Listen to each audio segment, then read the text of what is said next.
Now, I just briefly want to make the people understand, how can anyone do something like this? And for that, I have to explain to you what is RSS. RSS, Mr. Narendra Modi is a life member of RSS. RSS was an organization that was inspired by Adolf Hitler and Mussolini, came about in 1925. They believed in racial purity, racial superiority. They also believed they were an Aryan race like the Nazi believed they were an Aryan race. All that I'm saying can be verified. This is the time of information revolution. You can Google all this, what I'm saying. But it is very important for me to explain this to you so you know what is happening in India. This RSS believed in the ethnic cleansing of Muslims from India. At one point, there was racial superiority of the Hindu race. Secondly, it was hatred for the Muslims and for the Christians, because they believed that this golden age of Hindu civilization was stopped because of Muslim rule centuries back and then the British rule of India. So it was racial superiority and hatred for Muslims and Christians. This is openly stated. You look at the founding fathers of RSS, Golwalkar and Savarkar. Just Google them and you'll find out. And this ideology of hate is what murdered the great Mahatma Gandhi in 1948. It was this ideology of hate that made Narendra Modi in 2002 do a pogrom against Muslims in Gujarat when he was the chief minister. He allowed 3 days for these RSS goons who were inspired by the Hitler brown shirts. They actually wear brown shirts. This RSS, the Congress Home Minister gave a statement that in RSS camps, terrorists are being trained. And these terrorists butchered 2,000 Muslims and 150,000 Muslims were made homeless. Narendra Modi could not travel to the US because of that. And I need to make you understand this background before I explain to you that what sort of a mindset would lay siege to 8 million people with 900,000 troops. Women, children, sick people, locked in as animals. In fact, of what I know of England, if 8 million animals were locked in, the RSPCA would have made a lot of noise about it. These are human beings.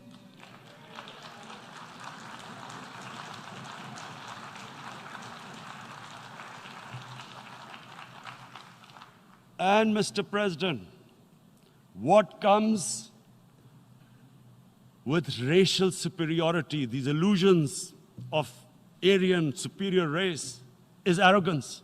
The two go together. And it's arrogance that makes people make mistakes and do stupid things. Cruel things like what Narendra Modi has done. It's sheer arrogance.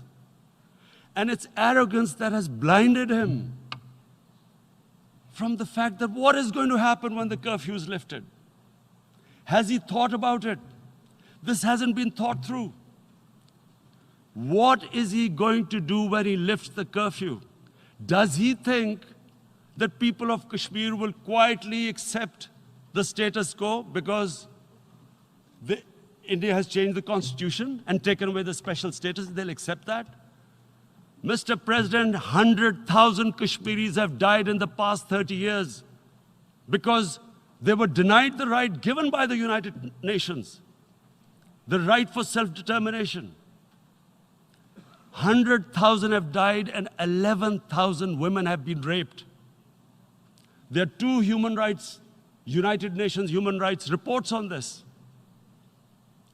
The world hasn't done anything because India is a huge market, 1.2 billion people.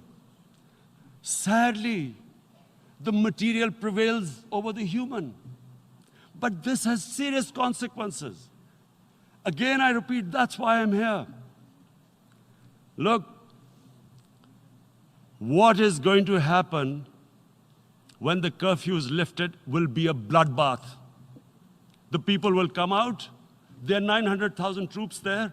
They haven't come to, as Narendra Modi says, he's done this for prosperity of Kashmir. This is supposed to be for the development. These 900,000 troops, what are they going to do when they come out? There'll be a bloodbath. Has he thought it through what happens then? Mr. President, has anyone thought that what happens when there is a bloodbath? What do you think the impact will have on people of Kashmir? What do you think they will think? The way they have been boxed in their houses, treated like worse than animals, no rights. Thousands of all the political leadership has been arrested, taken out of Kashmir. Even those Kashmiri leaders who were pro-India have been taken out. 13,000 boys have been picked up and taken to God knows which destinations. So what do they think? What will the people of Kashmir do when they lift the curfew? They will be out in the streets. And what will these soldiers do? They will shoot them. They've already used pellet guns, blinded young boys. In the last 6 years, the 5 years, the oppression that has gone on in Kashmir.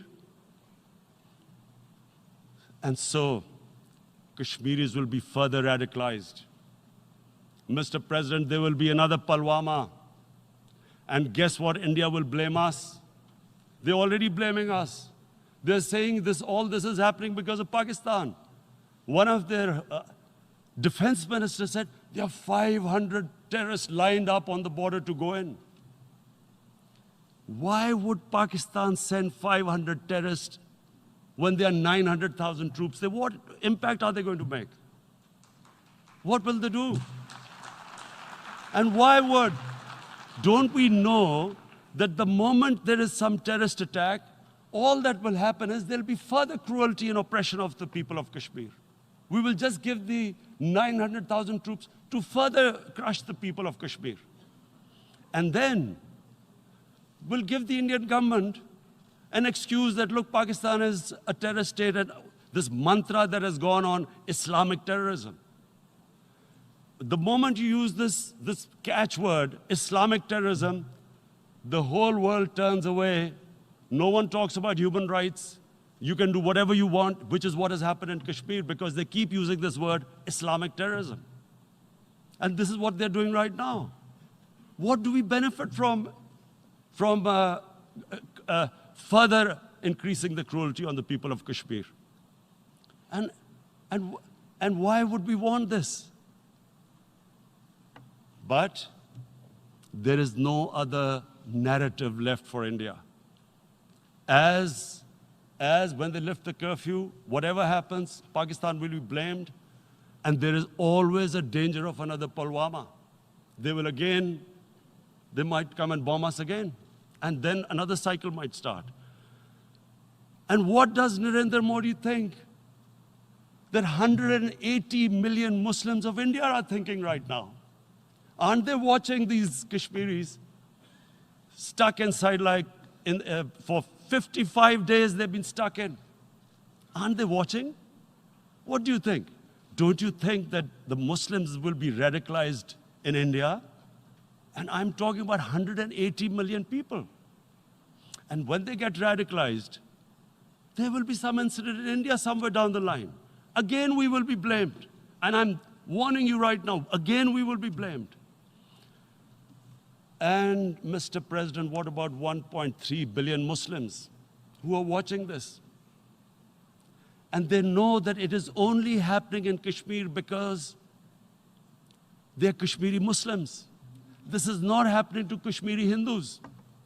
They know that this is happening because of their religion. So what do you think they will be thinking?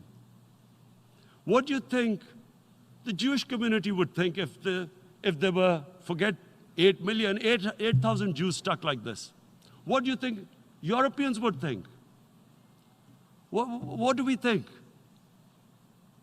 I mean, any human community, if their members are stuck like that, what do you think they will think? Are we a children of a lesser God? Is it not going to cause us pain? And then I'll tell you what will happen. People will, in the 1.3 billion Muslims, someone will pick up arms. I know we've been brought up with films, Western films. This good, decent guy doesn't get justice.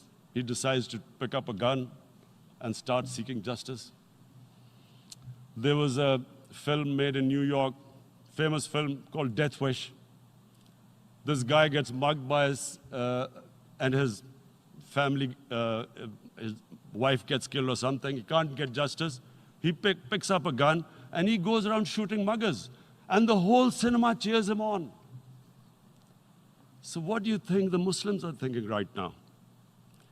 If there is a bloodbath, there will be Muslims becoming radicals, not because of Islam, but because of what they will see, that there's no justice when it comes to Muslims.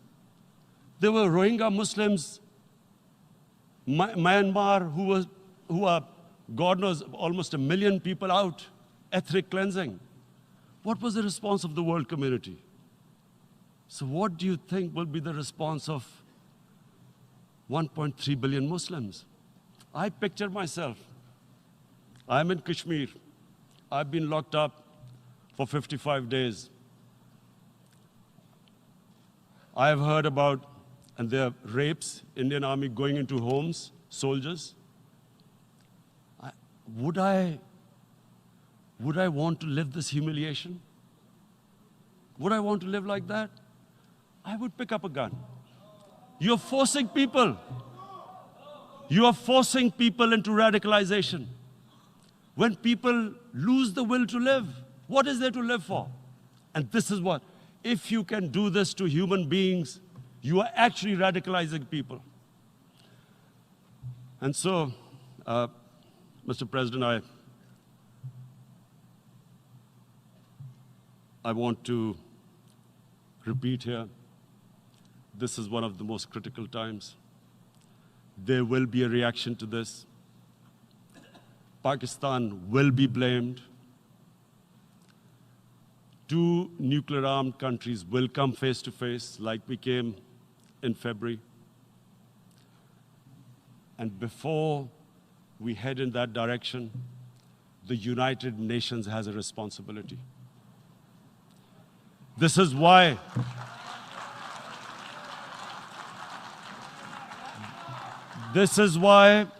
the United Nations came into being in 1945. You were supposed to stop this happening. I feel we are back to 1939, Munich. Czechoslovakia has been taken, annexed. What is the world community going to do? Is it going to appease a market of 1.2 billion, or is it going to stand up for justice and humanity?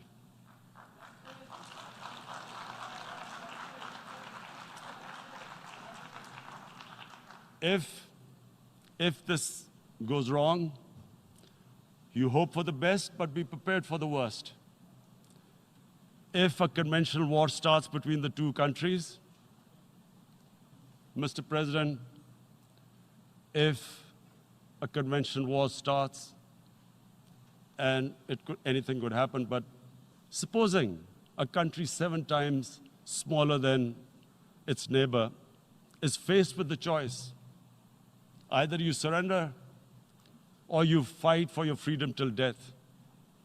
What will we do? I ask myself this question. And my belief is, La ilaha illallah, there is no God but one.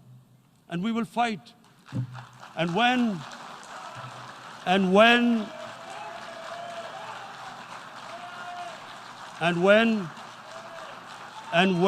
a nuclear armed country fights to the end, it will have consequences far beyond the borders. It will have consequences for the world, which is why I repeat I'm here. Because I'm warning you, it's not a threat. It's a fair worry that where are we headed? And I've come here to tell the UN, you've got to, this is a test for the United Nations. You are the one who guaranteed the people of Kashmir the right of self-determination. They are suffering because of that. And this is the time. This is the time not to appease like in 1939 appeasement took place. This is the time to take action. And number one action must be that India must lift this inhuman curfew, which has lasted for 55 days. It must free all political prisoners, and especially those